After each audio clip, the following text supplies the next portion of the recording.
Hello, everybody. It is Dawn Patrick here, your local Lancaster, PA real estate agent, and it's Tuesday, so it is Tuesday 2-minute tip.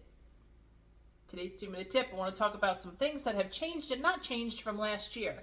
The one thing being the interest rates. I don't know if you heard last week, but interest rates were down to 6.5%. They're still hovering around that interest rate amount, depending on your credit score and other factors. Talk to your lender about that. But they're hovering around 6.5%. And that was because of a weak jobs report that came out in the beginning of August.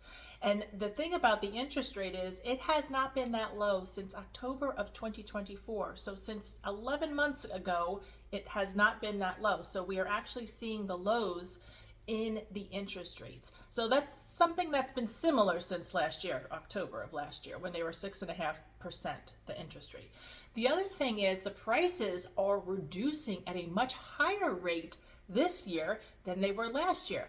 I know if you've been following my Tuesday tips, you saw the one that I did about there were more sellers than buyers. I believe it was sometime over the summer, and that was the first time that had happened in a very long time.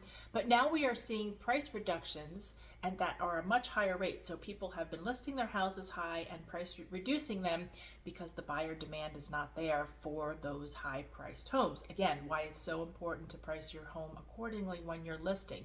And then the third thing is we are now in a seasonal decline. This is the same thing that happens every year of inventory.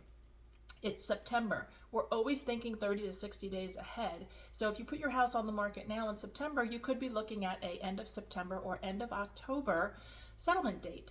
The holidays are coming, so we are in that last quarter of 2025 where we are seeing a seasonal decline in inventory. So if you're ready to put your house on the market, you know who to give a call to.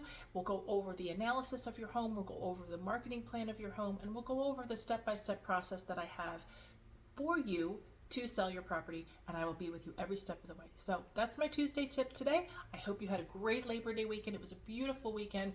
Hope you had a great weekend with family and friends and relaxed a little bit. I did. It was nice. I'll see you next Tuesday. Bye.